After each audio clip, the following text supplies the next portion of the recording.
Good evening. Can people hear me? Good. So good to see everyone.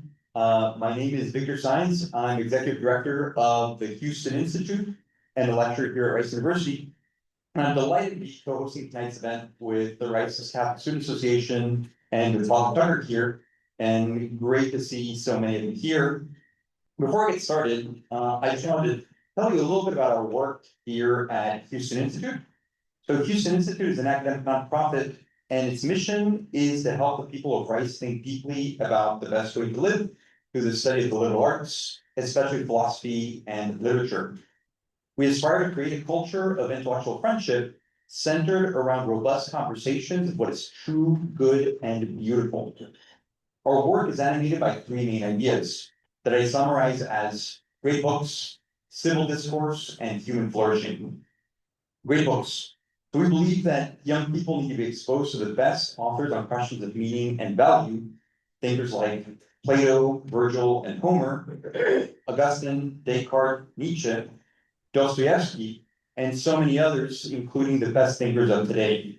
Some of these are thinkers that I largely agree with, others are thinkers that I disagree with profoundly, but all of them are thinkers that have something important to learn from me. Second, civil discourse. We recognize that young people, and really all of us, are having a hard time having moral conversations across ideological lines and with those they disagree with. Think especially about conversations where people disagree about some of their deepest convictions and identity-forming beliefs. We want to be the place where those conversations happen. And finally, human flourishing. We're of the conviction that we should be talking more about what it means to flourish as human beings, about character, about virtue and vice, and that thinkers like Aristotle and Aquinas have enduring insights for us today. We run about 50 or so events a year, usually over a meal, and we also run several events for members of the broader community. And as you can imagine, our student audience is quite diverse ideologically. So we've got liberals, conservatives, atheists, traditionally religious people, but what brings us together is the conviction that thinking deeply about the best way to live matters. Of course, given our interest in questions of virtue and human flourishing, and especially the perspective of Aquinas, it's a particular privilege to be hosting Professor Eleonore Stump, whose philosophical work has been an inspiration for me for many years. And as I got to know Prof Tucker some years ago, it soon became apparent not only that he also shared his admiration for Professor Stump's work, but that he knew her personally. So we got to work together on this event, which we've been working hard on and are very excited about. Of course, as is customary for HI events, I know that many of you here have different faith convictions or no faith convictions at all. And you can expect what you've come to know and love about HI, which is great conversation and great ideas. So let me hand it off to Father Tucker. All right, good evening. I am Father Tucker. I'm with the Catholic Students Association and the Catholic Student Center in St. Mary's Chapel. And let's see. There we go. Sorry. Dr. Stump, I realized you couldn't see the speaker for a little while. It's good to see you. We're going to do a little intro and then let you take your way. So it is my absolute pleasure to be able to introduce to you Professor Eleonore Stump, who honestly needs no introduction, but I'm still going to give you one. Dr. Stump is the Robert J. Henley S.J. Professor of Philosophy at St. Louis University, and one of the most distinguished contemporary philosophers working in philosophy of religion, medieval philosophy, and metaphysics. Her work engages deeply with the thought of Thomas Aquinas while bringing those ideas into conversation with contemporary philosophical questions. She is the author of several influential books, articles, so many works, to name a few. Includes Aquinas, Wandering in Darkness, Narrative and the Problem of Suffering, and Atonement. Works that have shaped ongoing discussions about suffering, divine love, and the nature of human flourishing.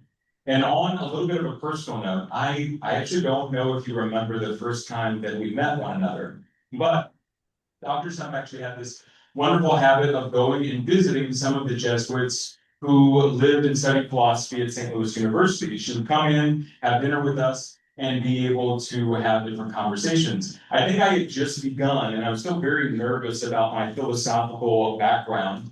And I happened to be sitting at table with Dr. Stump. And as soon as we sat down, she turned to everybody and said, "What are your questions?" It was wonderful. It was a little intimidating, I'm going to tell you. I don't know if I had any because all of a sudden every thought in my head went away. But so many of the other students there who had worked with Dr. Stump before began into these wonderful questions, thoughtful questions. And with every single one of them, you could see the delight of Dr. Stump. One, in helping to formulate questions. That's actually a great specialty of hers. Not just answering questions, helping to formulate good questions. But then her delight as well to be able to help her students to dig into those questions themselves. She is a gifted intellect, but I think more than that, she is a very gifted teacher and professor. And so it is my absolute honor to be able to introduce to you our speaker for the evening, Dr. Eleonore Stump. Thank you so much. Can you hear me? Can you hear me okay? Can you hear me? Yes. Okay, good. So once I get started, I will not be able to see if you've got a problem with the sound. So you'll have to connect with me by a chat, or even better, by this means. So I'm grateful for the invitation to be with you today. I think highly of your community, your student body. I'm also a special fan of Father Tucker's. What he didn't tell you was that he was the associate pastor for a year at the big university church where many faculty go. And he was an absolute astonishment as an associate pastor. People loved him, and I was one of them. So as a fan of his, I'm very pleased to be part of your community for this lecture. So with that, if you could make me a co-host, Tucker, I could share the screen. I did. I think you still haven't accepted it yet. Okay, there we go. Let's just hang on a minute while I fix this so we can make it work properly. Just a sec. There we go.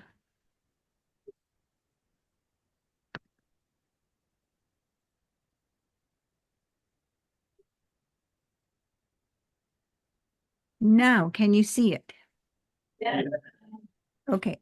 This is the reason I can't see you if something goes wrong, because I'm seeing the screen too. Okay, so I'm very pleased to be with you today for this lecture on suffering and flourishing. And I want to begin by saying, as the news of the recent weeks and months has made us all aware, we live in times of sorrow and suffering for very many people.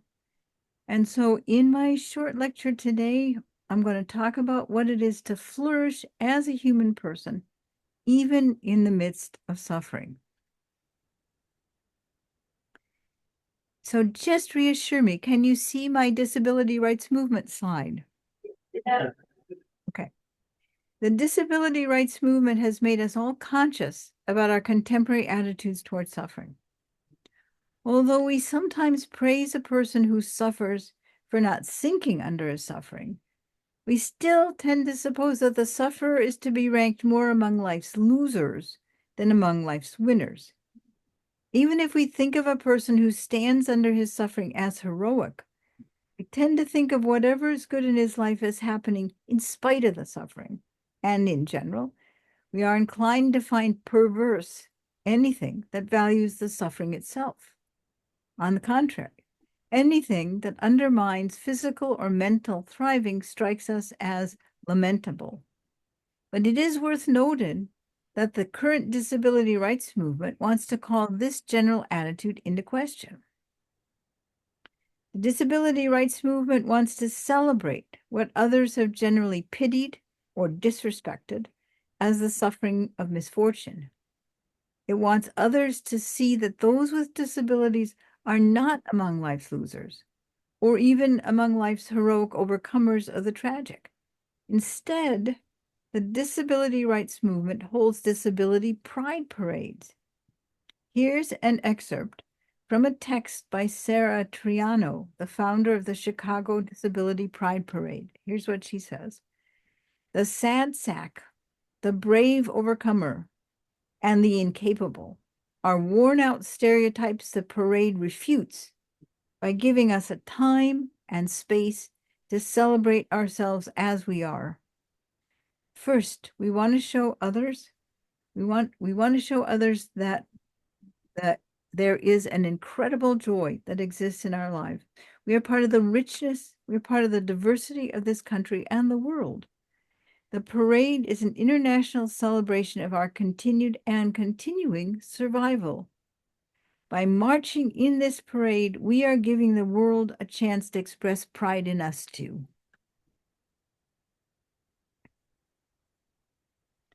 From the patristic period onward, the Christian tradition has held a roughly analogous position, not as regards disability, but rather as regards suffering in general. It has supposed that those who endure serious suffering are not the pitiable losers of life, or even the heroic overcomers of tragedy, but rather are those who are specially loved by God. That is because, on this view, suffering is not only medicinal for the human condition, but is also a gift of God's to those who are nearer to God. The great patristic author John Chrysostom says of people who are scandalized at the sight of human suffering, he says, those scandalized people don't know that to have these sufferings is the privilege of those especially dear to God. Now, clearly, there is something certainly right about the contemporary unreflective rejection of suffering as bad. Someone who valued suffering as an intrinsic good would be mentally disturbed at best and wicked at worst. But there is nonetheless something worth exploring in the Christian attitude towards suffering as a gift, as represented in that quotation from Chrysostom. In this lecture, I want to look closely at the relevant Christian doctrines to see what can be said to explain this attitude towards suffering and to distinguish it from the neighboring perverse attitude that sees suffering as an intrinsic good. There is a biblical text in 2 Corinthians that expresses the relevant Christian attitude in a paradigmatic way, and it will be helpful to approach the examination of suffering through the claims in that text. In 2 Corinthians, Paul makes this claim. As the sufferings of Christ abound in us, so also our consolations abound through Christ. According to that claim, for a suffering person in grace in this life, her suffering is somehow correlated with the consolation she has in or with Christ. The comfort and help a sufferer has from Christ can intensify as her suffering increases. Later in the same epistle, Paul says, beholding as in a mirror the glory of the Lord, we are all changed into the same image from glory into glory through the Spirit, the Lord. And Paul goes on to connect the glory of that union with suffering in this way. He says, our light afflictions, which last only for a moment, bring about for us a far greater eternal weight of glory. In other words, according to Paul in this epistle, the suffering endured by a person in grace is one source of that person's glory or spiritual loveliness. And Paul's thought in this epistle, something about suffering, which seems to deprive a person of flourishing, actually enables or enhances the flourishing of the sufferer. To begin to understand this complicated thought about suffering, consolation, and glory, it's necessary to work slowly through its elements, beginning with the nature of human flourishing. Although discussions of human flourishing are by now something of a cottage industry, for my purposes here, a person's flourishing can be thought of as his thriving. So understood, the opposite of thriving is not being sick, The opposite of thriving is something like being dysfunctional. The failure to thrive is a broad category that encompasses any kind of impairment or impediment to the proper functioning of some part of a person, or even to the whole person herself. Thought of in this way, it's evident that thriving comes in different modes. To begin with, we can distinguish the thriving a person has when he suffers no impediments as regards his body from the thriving he has when he suffers no impediments as regards his mind. We can think of thriving, that is, either as bodily thriving or as thriving of the mind. And it's possible to have one of these modes of thriving without the other one. So, for example, there are people who are in excellent bodily condition, but who suffer from mental illness or some other impediment of mind. Buzz Aldrin was in peak athletic condition when he flew to the moon in 1969, but he later acknowledged that he also suffered from serious depression. On the other hand, clearly it's possible to have great bodily impediments, but to be thriving in mind. Harriet McBride Johnson is an example. She was a highly accomplished, highly intelligent disability rights activist, but she had serious bodily impairments. In her New York Times Magazine article describing her extended arguments with Peter Singer, a Princeton philosopher who advocates preventing the birth of people with disabilities, Harriet McBride Johnson describes herself this way. She says, "I'm very thin, flesh mostly vanished, a jumble of bones in a floppy bag of skin. My right side is two deep canyons. To keep myself upright, I lean forward, rest my rib cage on my lap, plant my elbows beside my knees. I am the first generation to survive to such decrepitude."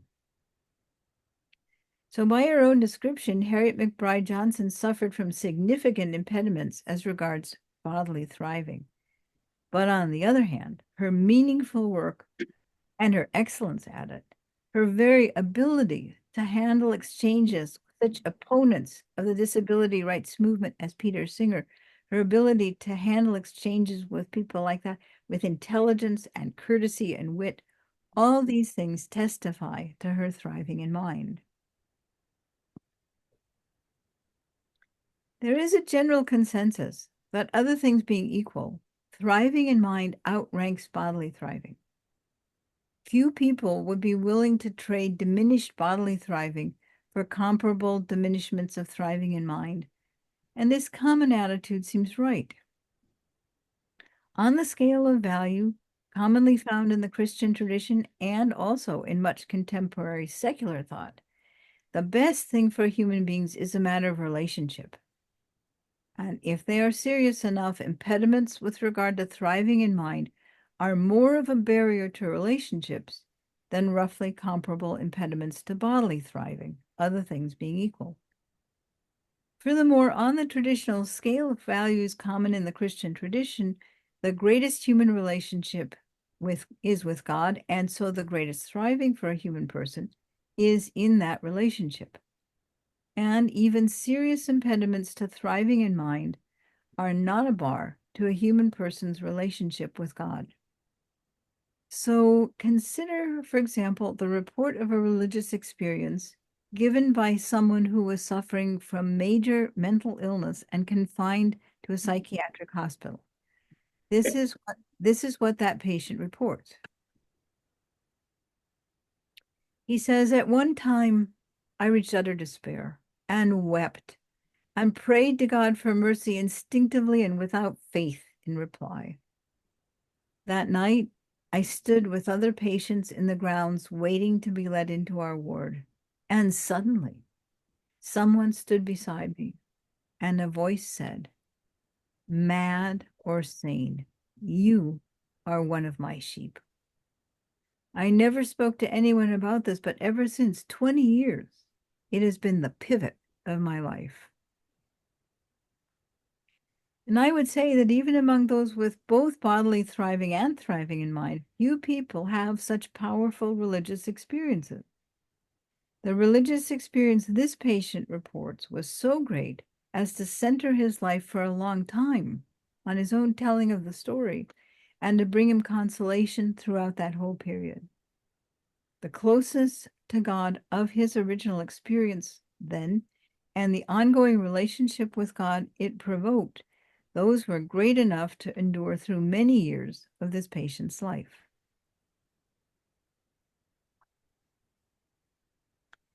And so even for human beings with serious cognitive impairments, meaningful and fulfilling relationships of love are possible. The philosopher Eva Kate makes this point in a moving passage about her own daughter, who was very seriously disabled, and that passage is worth quoting at length. She says, "Philosophers have made much of the importance of rational capacities for the exercise of moral judgments and moral actions. But many philosophers have seriously understated the critical role other capacities play in our moral life, such as giving care and responding appropriately to care, empathy and fellow feeling, a sense of what is harmonious and loving, and a willingness to reciprocate giving and receiving kindness and love. Consider in this connection a young woman," she's talking about her own daughter, "a young woman whose rational capacities are difficult to determine because she lacks speech, among other skills. But her capacity to enjoy life, to share joy through smiles and laughter, to embrace those who love and care for her, and to bring joy to all whose lives she touches, an individual who through her warmth, her serene and harmonious spirit, and her infectious love of life enriches the lives of others. Whether or not she would know what it means to determine her own good may be in doubt, but the good she brings into the world is not." You can see then that although other things being equal, serious impediments to thriving in mind are more likely to undermine a person's flourishing than comparable impediments to bodily thriving are, flourishing and loving personal relationships is nonetheless possible, even with significant impediments to thriving in mind. Furthermore, as the example of the patient's religious experience illustrates, when God is one of the relata in the relationship, then even those things that might obstruct relationship between two human beings, such as major mental illness, those are not a barrier to relationship where the deity is concerned. An omnipotent, omnipresent God can make relational contact with a human person challenged by a serious impediment to thriving in mind, if only that person does not reject God's love and grace. So what these considerations should help us recognize is that bodily thriving and thriving in mind do not exhaust the modes of thriving that there are for human beings. A human person can have impediments to thriving of both body and mind, and yet that person can have thriving as a human person. So there is thus a third mode of thriving. Harriet Tubman seems to me a good example of this third mode of thriving. She was born a slave, and from early childhood, she was recurrently separated from her family.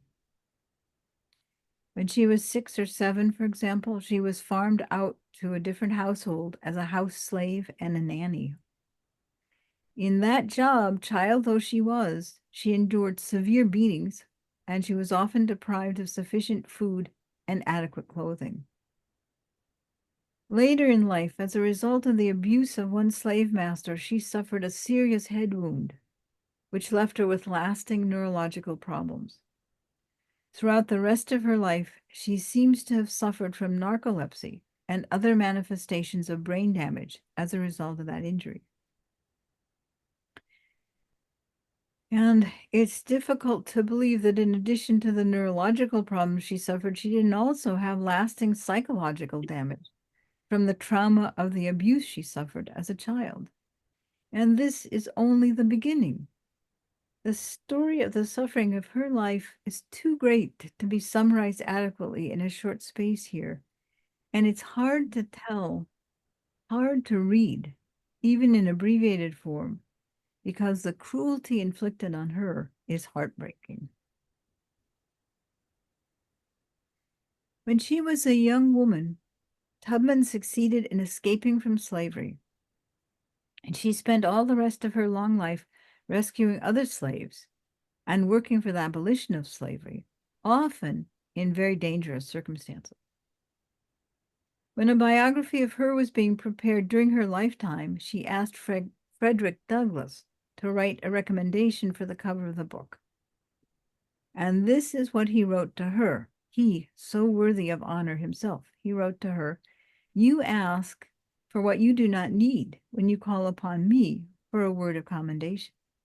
I need such words from you far more than you can need them from me, especially when your superior labors and devotion to the cause of the lately enslaved of our land are known as I know them. I know of no one who has willingly encountered more perils and hardships to serve our enslaved people than you have." The great honor in which Harriet Tubman was and is so rightly held by so many people, me included for sure, that great honor bears witness to her thriving as a human being. She is not a bent or broken or otherwise failing specimen of the human species. On the contrary, she is a shining example of humanity. And we do not honor her out of compassion as someone who heroically overcame the tragic circumstances of her life. Rather, anyone with integrity has to acknowledge that she sets a standard for human greatness, and so also for thriving as a human being. But she had that thriving with serious impediments to thriving of body and thriving of mind. What the case of Harriet Tubman shows us is that thriving of body and thriving of mind are neither necessary nor sufficient for personal thriving. There is a kind of third mode of thriving too, and it's hard to know what to call it exactly, but I'm calling it personal thriving because it is the thriving of the whole person and not the thriving of just a part of the person, thriving of body or mind. Because it's the thriving of the whole person, personal thriving outranks thriving of either the other two modes of thriving, or even of both of them combined. So human flourishing is not just a matter of thriving in body or in mind or both. It's a matter of thriving as a whole person. And this thriving can occur even when a person suffers from significant impediments as regards both mind and body. As the example of Harriet Tubman illustrates, the depredations of other human beings, the consequences of severe poverty, the misfortunes of nature, and other similar afflictions cannot take away from a sufferer the possibility of flourishing. For even resplendent human flourishing, it is not necessary that the impediments to thriving of mind or thriving of body be prevented or removed. Now, here I want to say clearly, and I hope that you are listening to me. I hope you hear what I'm saying. I recognize, of course, I recognize the troublesome appearance of this claim and the dreadful misuses to which it can be put. Nonetheless, if this claim were not true, then human flourishing would be another monopoly of the wealthy Western industrialized consequences, or at least of the upper classes in those countries. Wealth can go a long way towards the prevention or the amelioration of impediments to the thriving of mind and body through nutrition, medical care, education, and other things of that sort that wealth makes possible. But wealth is neither necessary nor sufficient for human flourishing, and consequently, neither is the thriving of body or the thriving of mind that wealth helps to produce. I want to add loudly and clearly that this claim should be no consolation for those people who cause suffering to others, or whose indifference contributes to the suffering of others, or who fail to remedy the suffering of others when they can readily do so. That flourishing is compatible with suffering does not imply that such people aren't hateful in their conduct.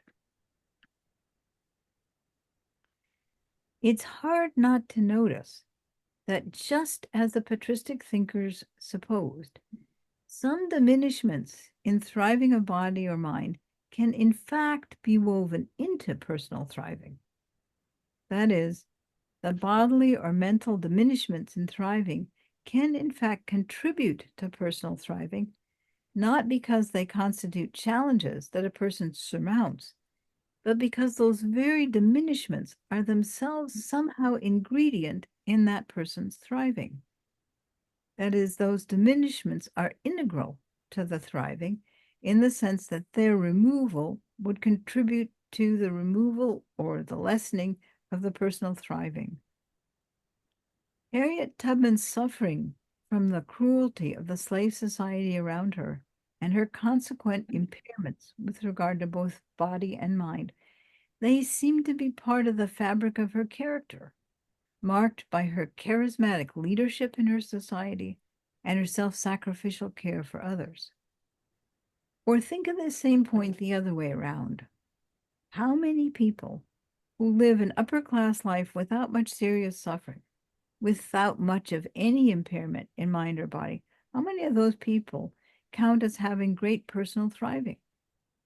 How many people in a life of ease, with little tribulation in it, seem to be an example of human flourishing that other people would love to be like? On the contrary, greatness of personal thriving seems to be found largely, if not actually exclusively, among those who suffer greatly too. It is difficult to think of anyone who lacks such suffering and yet excites powerful admiration for the personal thriving of his life. That suffering can lead to great personal thriving seems to me overwhelmingly confirmed by evidence of all kinds, including historical reflection, psychological studies, and plausible fictional narratives. But why it should be so is harder to see. On the scale of value for flourishing, which is maintained in Orthodox Christian theology and which is widely held even among those who hold secular views, that scale of value has relationships of love at the heart of human flourishing.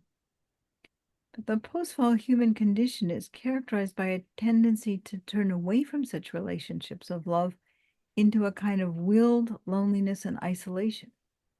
And so the post-fall human condition inclines a person in a direction that undermines flourishing when flourishing is understood as a matter of relationships of love.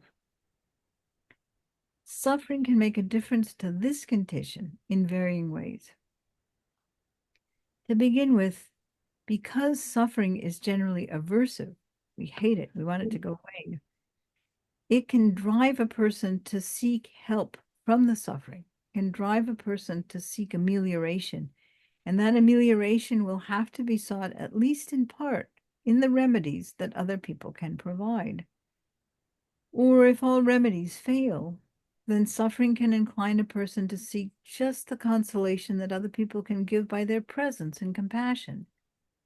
Even when suffering can't be taken away or diminished, it can somehow be made more bearable by the consolation of the presence of loving other people. For one reason or another, then suffering can break in on a person's inwardness and isolation. The aversiveness of suffering can fuel a person's willingness to seek connection with others.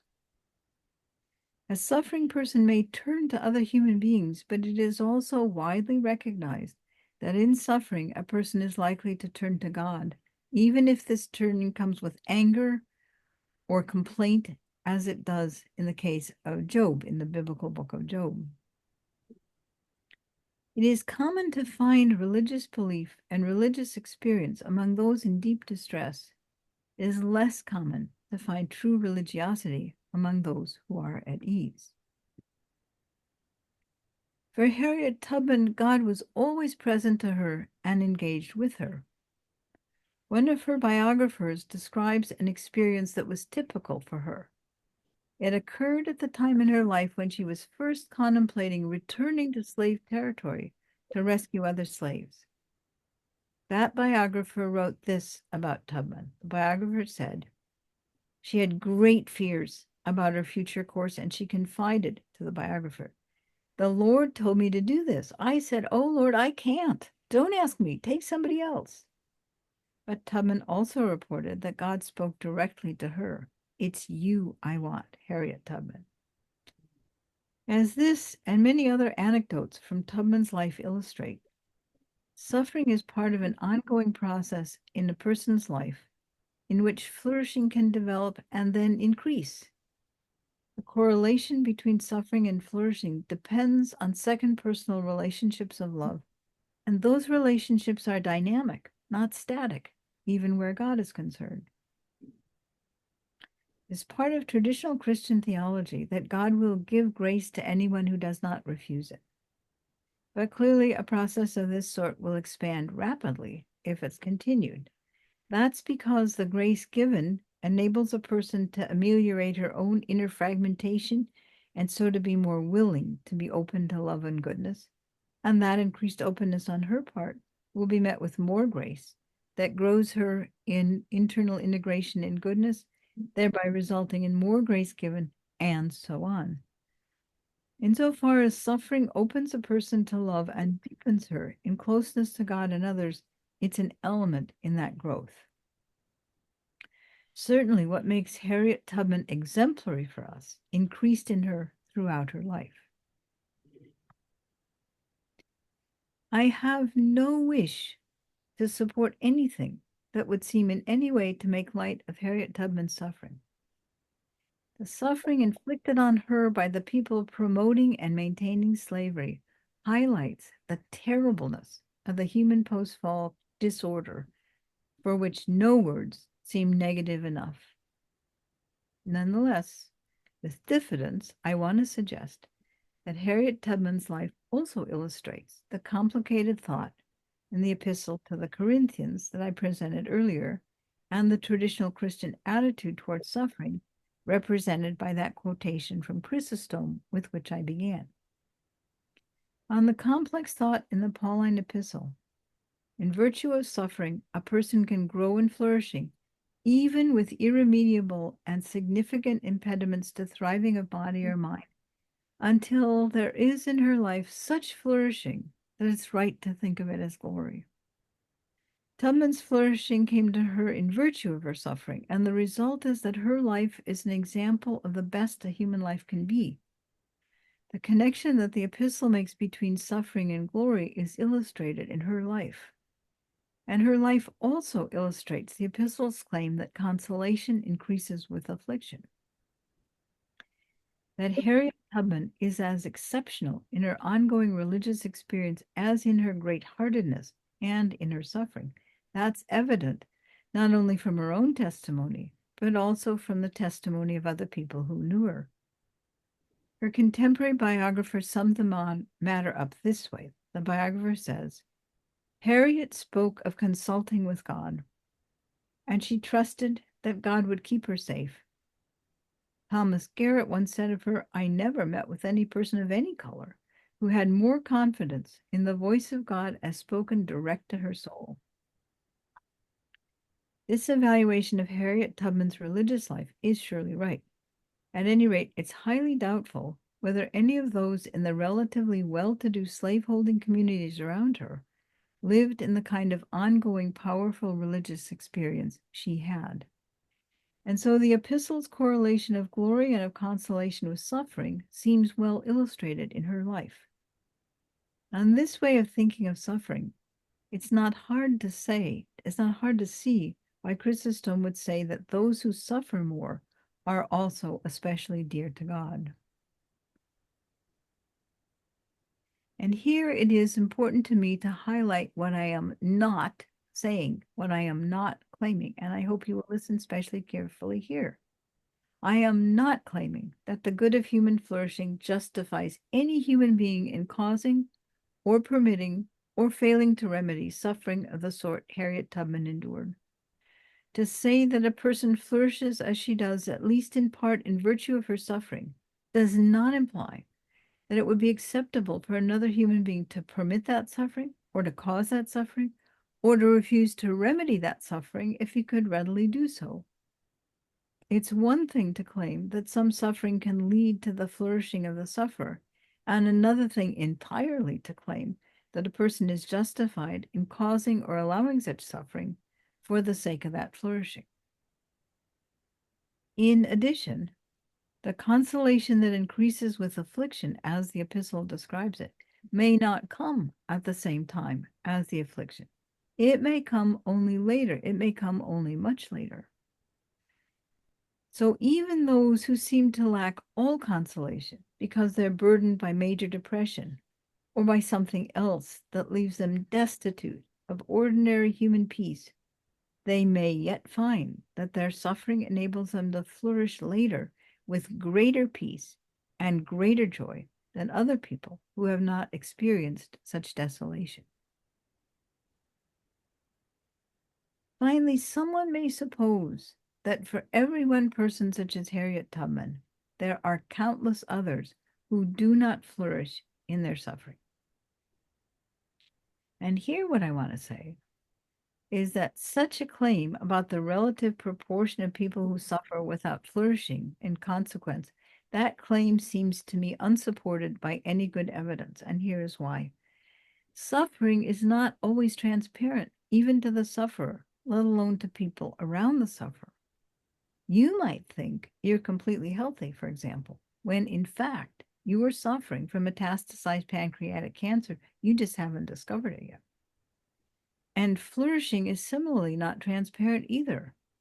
The lab might have sent you somebody else's test results by mistake. And so you might think that you've got tuberculosis when in fact you're completely healthy. So in this respect, consider Sophie Scholl.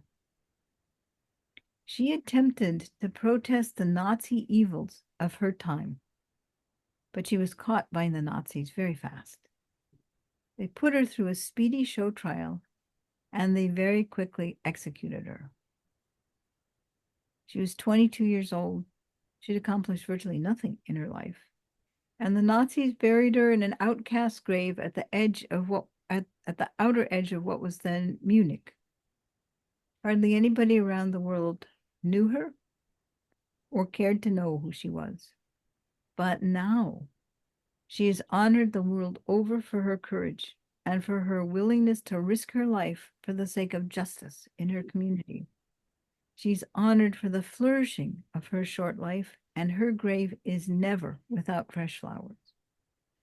So it's possible for a person both to suffer and to flourish in ways invisible to others, at least for a time, at least in this life. But the flourishing is real nonetheless. Consequently, the claim that most sufferers find no flourishing in their suffering is not only unsupported, but in fact, it's such that empirical support for it is in principle hard to come by. So here is what I want to say in conclusion. With all these caveats I've just given underlined, then it seems to me right to acknowledge that there is a connection between the flourishing of the life of a sufferer, such as Harriet Tubman, and the suffering that she endured. It seems to me true to say, with the thought of the Pauline epistle, that Tubman flourished in virtue of her suffering. If there is something heartbreakingly shaming about the human species in consequence of its part in such horrors as the slavery of the antebellum South, then the gloriousness of Tubman's life is highlighted by contrast. With all the impediments as regards mind and body, which were a suffering for her, who would not grant that the flourishing of her life greatly outranked that of the slaveholders whose lives had vastly less suffering than hers, or even greatly outranked the flourishing of those Northerners who lived at ease and were content not to mingle themselves into the troubles of other people? Who would pick one of those Southern slaveholders or one of the indifferent Northerners as exemplary of human flourishing? By contrast with the life of Harriet Tubman, their lives look small or sad or shaming for our species. And if, like the slaveholding Southerners or the uninterested Northerners, Tubman had just lived a life of relative wealth and comfort, it seems very unlikely that she would have become the woman we now are honored to honor. And so there is something deeply right in the traditional Christian attitude about suffering, as there is something deeply right in the disability rights movement. There's something deeply right about that attitude. A person is more than the sum of her mind and body, and there can be a magnificent flourishing of the whole person, not in spite of, but because of the suffering she endures. And with that, I am done. Thank you.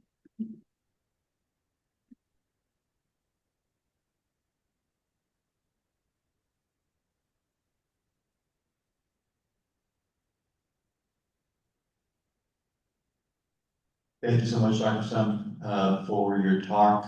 I don't know if you can see us. I know talking to Father Tucker, I know you were. I can't see the person who's talking. Let's see here. Now I can see. That's perfect. Thank you so much for your talk, Dr. Stump. My name is Victor, and just want to say thank you again for speaking with us. So we're gonna go ahead and open it up for questions. So if people want to come up, we want to start by prioritizing student questions, but we'll also have some time for questions from members of the community. So if you have students who want to come up and talk and ask your question, Dr. Stump. If you want to send just where I am right now. And as students come up, give them a little bit of time here. So Dr. Stump, I wonder if you could say a little bit about how your account might relate or explain the flourishing and suffering of people who might not believe in God. So you very beautifully stress some of the intimacy that someone like Harriet Tubman experienced in her belief, and you talk about this in relationship to Job. So I wonder if you might just offer your reflections on that. Well, that's a great question, and I'm glad you asked it because, see, here's a question. An atheist is somebody who doesn't believe that God exists. Okay, fine. But it doesn't follow from the atheist belief that from an atheist who believes that he believes God doesn't exist doesn't follow from his thought about his own condition that he doesn't know God. What you got to ask is what do you think God is actually? I mean, the he's not actually the guy who stands at the gates of the country club of heaven and checks your ID. And heaven isn't a place where you go, where the winners go. Heaven is union with the deity. Now, to be united with a deity to whom one can say you, a deity to whom one can use second personal terms of address, to be united with such a deity, you have to love what that deity is, and you have to love what that deity loves. And you could do that even while you were thinking of yourself, I'm an atheist. I don't know if I'm getting into heaven, or I don't care if I get into heaven. I don't believe there is a heaven. You could do those things anyway. Why? Because just think about the story of the prince and the pauper. If you knew the pauper and believed of yourself that you didn't know the prince, if the pauper was the prince in disguise, you would be wrong about who you knew. So because on complicated Thomistic theology, on the Orthodox theology of the great Christian intellectual heritage, God is simple. We say about God both that God is a person to whom you can say you, and that is also simultaneously true that God is goodness, that God is beauty, and so on. If you love goodness and think to yourself, you don't believe in God, you don't love God, then you just don't understand the nature of the deity. What you're loving is what the deity is, and so on. Of course, we hope that eventually your love of goodness or your love of beauty or whatever it is will lead you to understand that that goodness and beauty are the same as the person who can say you to you. We hope that that's how it goes. But nonetheless, being an atheist is no more transparent than being healthy is, like that. So that's what I would say. And just as somebody who thinks, I don't believe in God, could be wrong about himself in that sense and grow and grow and grow in closeness to the deity. I mean, in the same way, suffering could have a role in that growth in that person's life. And we have some really marvelous examples that way. There are some marvelous examples that I raised in the Wandering in Darkness book that show you how, in more detail, how that might work. That's the idea. Great. Thank you. So, Liz. Thank you. Hi, thank you for taking the time to meet with us. One thing that I particularly struggle with is the Euclidean paradox. And just to summarize, is Wait a minute. The sound is not perfect. What is it that you sometimes struggle with? the thing that I struggle and grapple with is the Euclidean paradox, which, just to summarize, states if God is all powerful, all knowing, and all loving, like why does evil exist? Either he can't stop it, so he wouldn't be all powerful. He doesn't know it exists, so then he wouldn't be all knowing. Or he knows it exists, he can stop it, but he lets it exist, and then he wouldn't be all loving.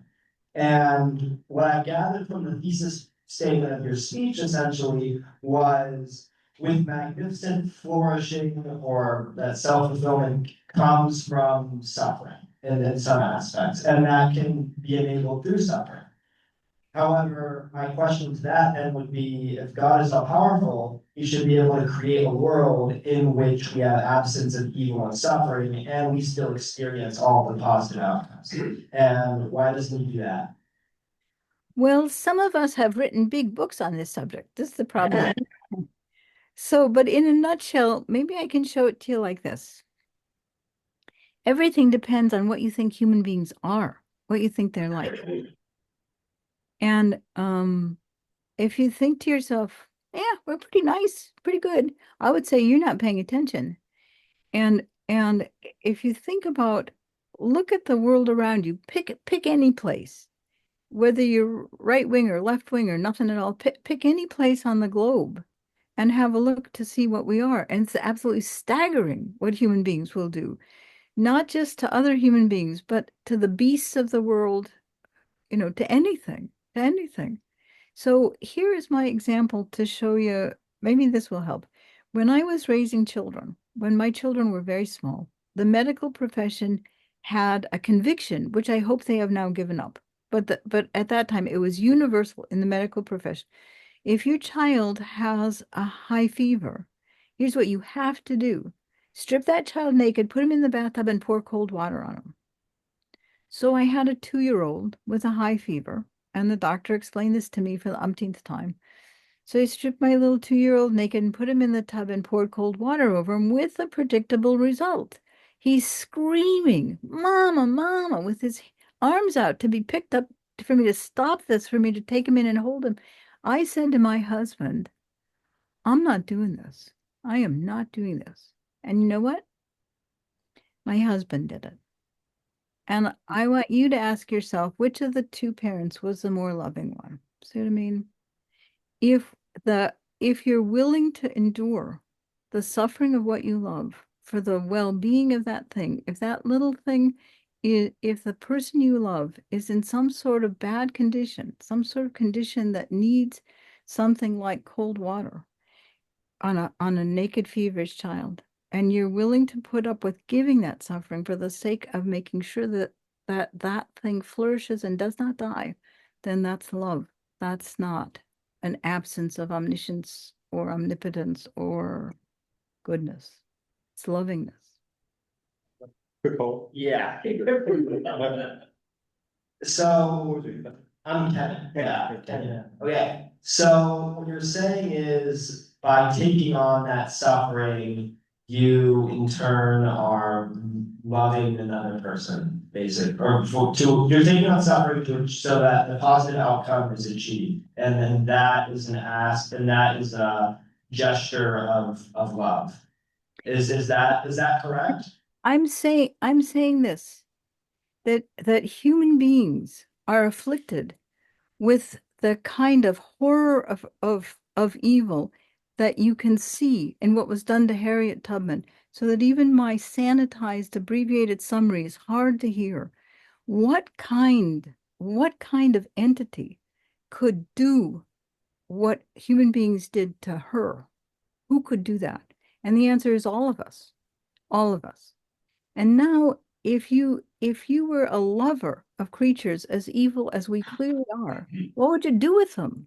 What would you do with them? I mean, one thing you might think to do with them is, I got an idea. Let's annihilate them all and start over. But there's not a whole lot of love in the desire to annihilate your children.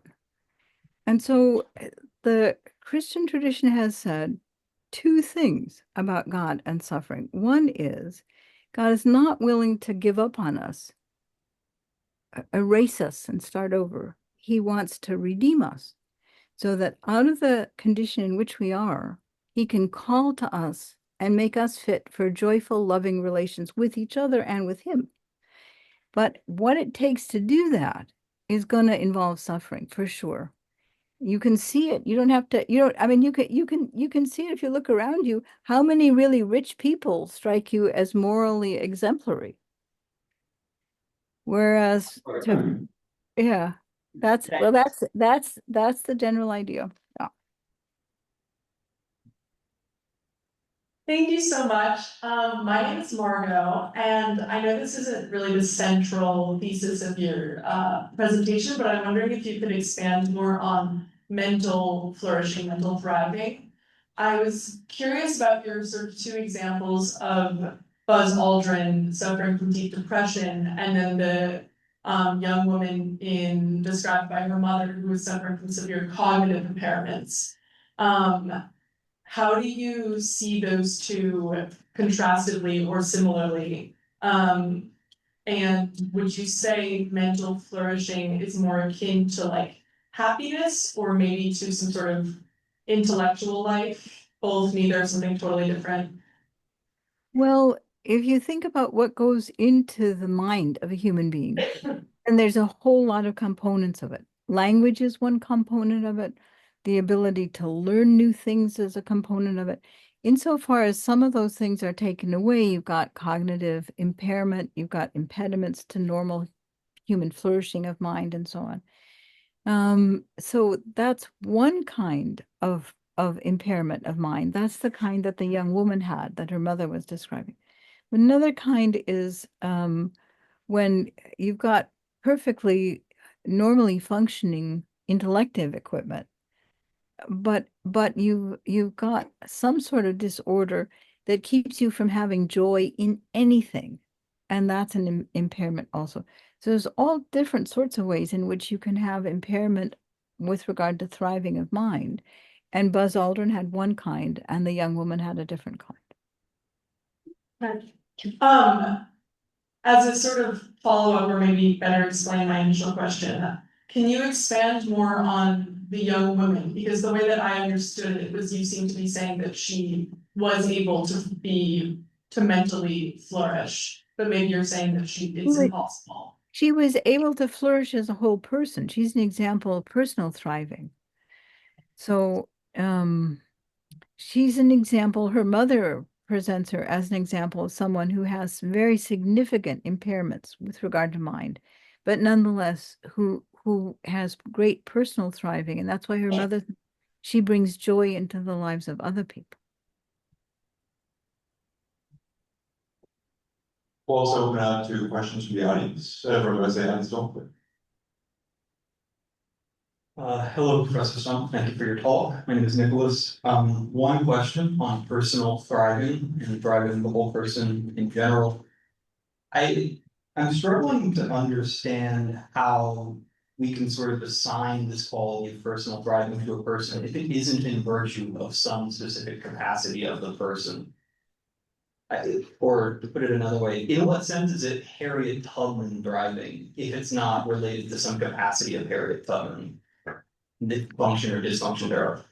Well, of course, the personal thriving of Harriet Tubman comes in consequence of the parts of her that do what they do. So, she's got a body, and the body works in the ways it does. She's got a mind, the mind works in the way it does. She has a an emotional condition that works in the way it does. But a person is more than the sum of her parts. That's what I want to say. I mean, even a water molecule is more than the sum of its parts, you might say. So the whole person can't be reduced, can't be reduced to the parts that make her up. Think of the water molecule and you'll see the general point. So there's 2 hydrogen, 1 oxygen, but the whole water molecule can form a hydrogen bond and the oxygen can't and the hydrogen can't. So a whole can have capacities and the whole can have properties which are not the properties of individual parts of it. And it's a basic anti-reductionistic position that transposes that general anti-reductionist thought to persons as well as water molecules. Great, thank you. The second question, if I may. So if suffering is practically necessary to promote pursuit of relationships of love, then doesn't it? Well, might it follow that a society that is devoted to the abolition of suffering is one that is going to lack in personal thriving? No, see, that's the thing I was trying to say at the very end. You can think about it this way. Suppose that you have somebody you love who has leukemia and is going to die, and the doctor says, no, don't go so fast. We've got terrific therapies now for leukemia, and we'll try chemotherapy. If that doesn't work, we'll try immunotherapy and so on. And you start researching and you realize chemotherapy drugs are really poison. They're poison. And so you get the idea, I got a great idea. Poison makes people healthy. I've learned this from my friend with leukemia. The doctors told me this. Poison makes people better. I'm going to make everybody better. I'm going to give poison to all the people I care about. Okay, now we know that you're just not paying attention. You lack the kind of knowledge and skill to know how to administer poison in such a way that makes anybody better. You're administering the poison shows just that you are arrogating to yourself an erudition, a skill that you don't in fact have. If in fact it's as good as that, because otherwise what we generally think is when you try to make somebody better by suffering, often enough what's at issue in you is not a desire for their well-being, but malice and pleasure in someone else's suffering, so that we want to be very, very careful about how we think there's any suffering may be good, but your administering of it may have very little that's good about it.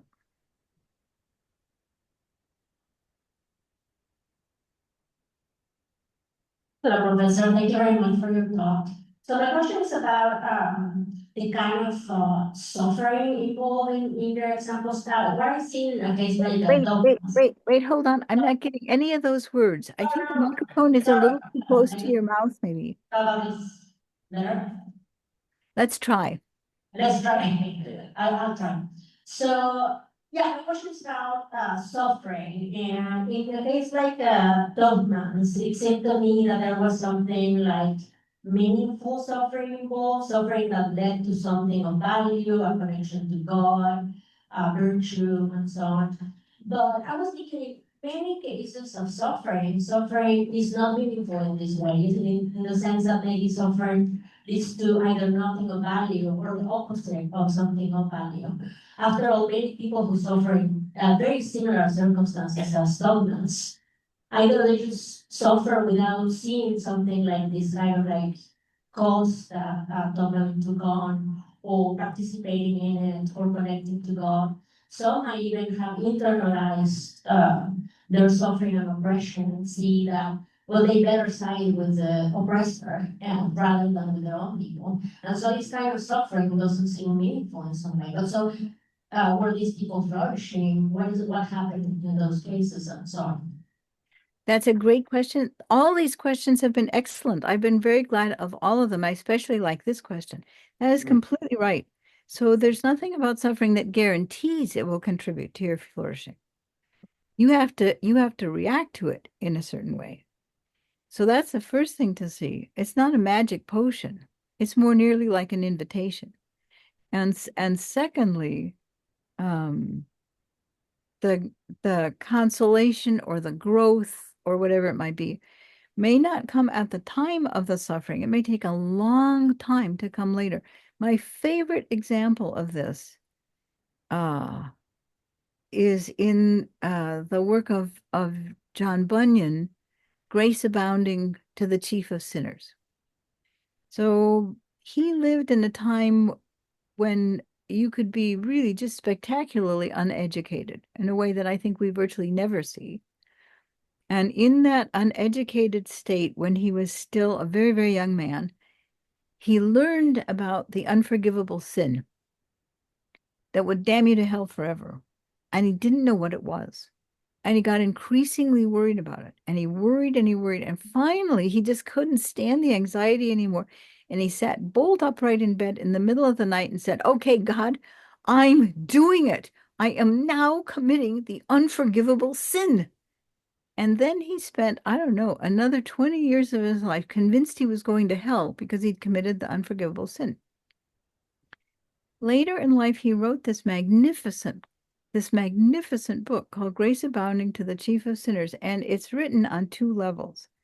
He shows you what it was like to be him, to live every day thinking he was going to burn in hell for forever because he committed the unforgivable sin, thinking that God hated him, that God was keeping any help or consolation from him. He shows you what it was like to live like that, what he did, what he said, what he thought, what he suffered in that horrible depression. And at the same time, he shows you all the different ways in which God was trying to convince him that he was completely wrong about the entire situation. All the different ways in which God was providing help and consolation to him, which he couldn't recognize at the time. He lived in that terrible condition for I don't know how many years, maybe 20. It was a long time. When he came out the other side, he started as a basically totally uneducated, super lower class person in a class conscious society. When he came out the other end of that, he was a power to be reckoned with. His views, his practices were illegal in England, but they were practices and beliefs he felt God was requiring of him. At a certain point, the educated, aristocratic, rich folks called him before a council to determine what he should be punished for and so on, what to do to him.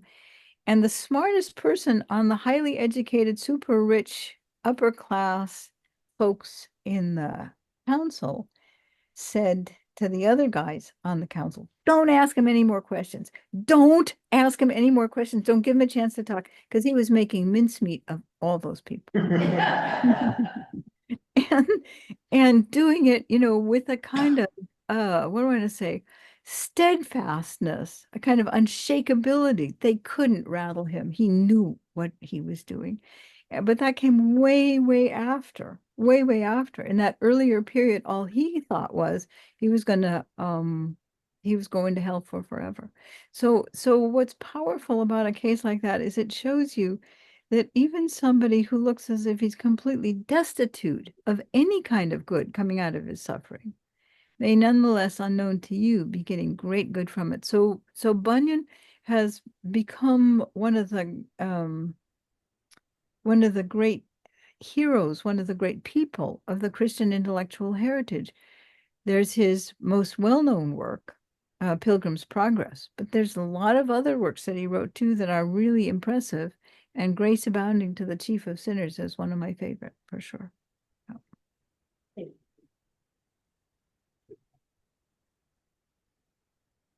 So, President, do you have time for one more question? Would you have time for one more question? I couldn't hear what you said exactly, but if you ask me if I have time for one more question, the answer is you bet. Thank you.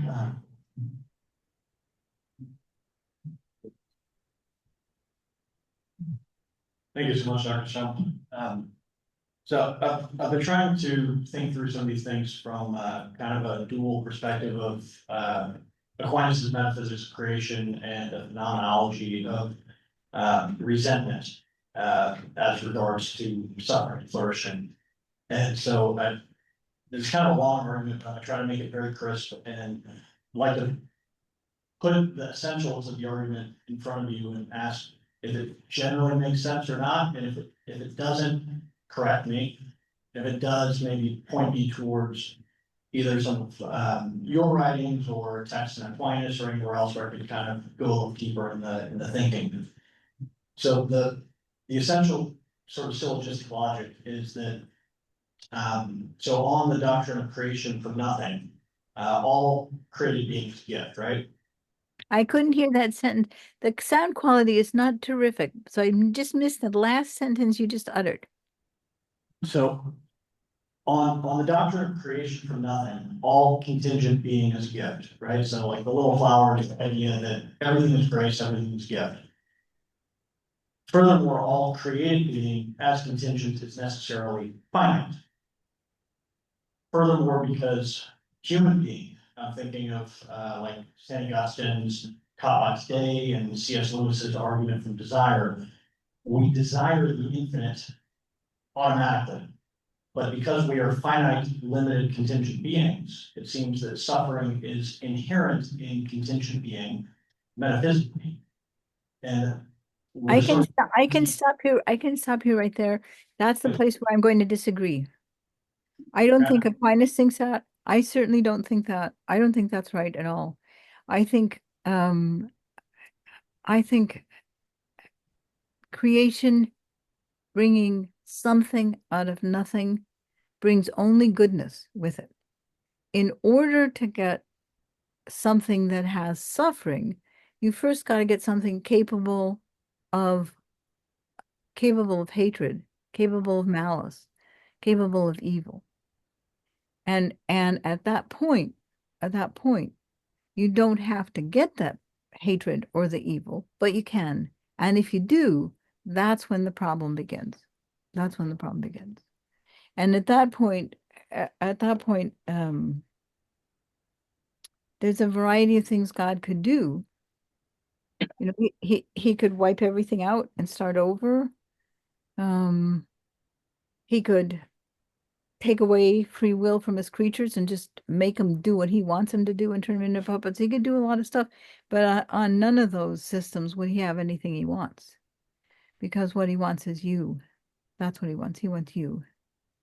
And for that, he has to try to find some way to work with you so that you are willing to let him fix what is deviant, what is disordered, what is fundamentally cruel in you. And suffering will be an ingredient in that process, no matter what. Not least because, think about it this way, who doesn't want to be loved? Nobody. Everybody wants to be loved. And so, in theory anyway, everybody wants to come to a loving God and enter into some sort of loving relation. But as we know from ordinary human relations, people who love and want to be loved also often enough don't want to be loved. They don't want to be seen. They don't want to make a commitment, as we say. And why is that? We all know why that is. We all know why that is. It's very risky to allow yourself to be loved. It's very risky to allow yourself to love somebody else. And some people find that risk harder than other people. But that's why any kind of healing from the thing that afflicts us as human beings is going to carry suffering with it, even if it doesn't involve slavery or anything of that sort. Just the very process of letting go of the parts we don't want to let go of is going to be painful. Thank you. Well, please join me in thanking Dr. Stump. Thank you for coming. And I want you to know, I thought every one of those questions was terrific. Every one of them was just the right question to ask after this lecture. And I enjoyed being with you, enjoyed hearing your questions. And I hope that you keep asking Father Tucker to answer them. That's great. So we just thank you so much for coming in. And I hope maybe to see you in June. We'll talk more about that. I would love to. I would love that. All right. Thank you. See you.